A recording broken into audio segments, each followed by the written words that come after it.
ഭാവിയിൽ മനുഷ്യർക്ക് ഭൂമിക്ക് പുറത്ത് ജീവിക്കുവാനും പുതിയൊരു തലമുറയ്ക്ക് ജന്മം നൽകുവാനും സാധിക്കുമോ? കേൾക്കുമ്പോൾ ഒരു ഞെട്ടിക്കുന്ന ചോദ്യം പോലെ തോന്നുമെങ്കിലും ഈ ആകാശവിസ്മയ ചോദ്യത്തിന് ഉത്തരം തേടിയുള്ള ലോകത്തിന്റെ ആദ്യ ചരിത്ര പരീക്ഷണത്തിന് തുടക്കമിട്ടിരിക്കുകയാണ് ചൈനീസ് ഗവേഷകർ. മനുഷ്യന്റെ ആദ്യകാല ഭ്രൂണ വളർച്ചയെ ബഹിരാകാശത്തെ പ്രതികൂല സാഹചര്യങ്ങൾ എങ്ങനെ ബാധിക്കുന്നുവെന്ന് പഠിക്കുകയാണ് ഈ അത്ഭുത ദൗത്യത്തിന്റെ പ്രധാന ലക്ഷ്യം.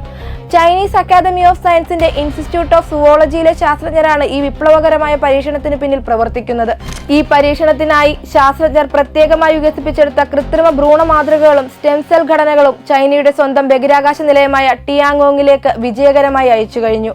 മെയ് മാസത്തിന്റെ തുടക്കത്തിൽ ചൈനയുടെ ടിയാങ്ങോങ് ബഹിരാകാശ നിലയവുമായി ഡോക്ക് ചെയ്ത ടിയാങ്ഷോ 10 കാർഗോ ബഹിരാകാശ പേടകത്തിലാണ് ഈ അത്യാധുനിക സാമ്പിളുകൾ ഭ്രമണപഥത്തിലേക്ക് യാത്ര തിരിച്ചത്. അതീവ സുരക്ഷിതമായി ബഹിരാകാശ നിലയത്തിലെത്തിച്ച ഈ കോശങ്ങളെ നിരീക്ഷിച്ചാണ് ഗവേഷകർ വിവരങ്ങൾ ശേഖരിക്കുന്നത്. അന്താരാഷ്ട്ര മാധ്യമമായ IFL സയൻസ് ആണ് ഈ ആവേശകരമായ വിവരം പുറത്തുവിട്ടത്. ബഹിരാകാശത്തേക്ക് അയച്ചിരിക്കുന്നത് യഥാർത്ഥ മനുഷ്യ ഭ്രൂണങ്ങളല്ല എന്നത് തന്നെയാണ് ഈ പരീക്ഷണത്തിന്റെ ഏറ്റവും വലിയ പ്രത്യേകത. ശാസ്ത്രജ്ഞർ ഇവയെ കൃത്രിമ ഭ്രൂണ മാതൃകകൾ എന്നാണ് വിളിക്കുന്നത്.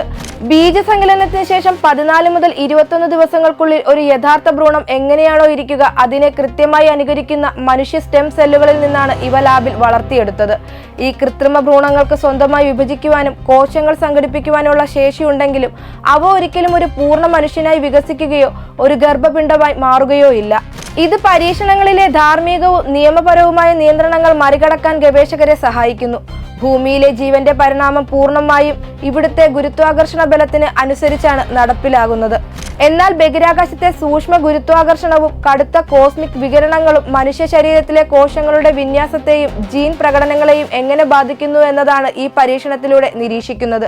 മനുഷ്യൻ ഭാവിയിൽ ബഹിരാകാശ നിലയങ്ങളിലും മറ്റു ഗ്രഹങ്ങളിലും വളരെ കാലം താമസിക്കാൻ പദ്ധതിയിടുന്നതിനാൽ ഈ പ്രത്യാഘാതങ്ങൾ മുൻകൂട്ടി പഠിക്കേണ്ടത് അത്യന്താപേക്ഷിതമാണ്.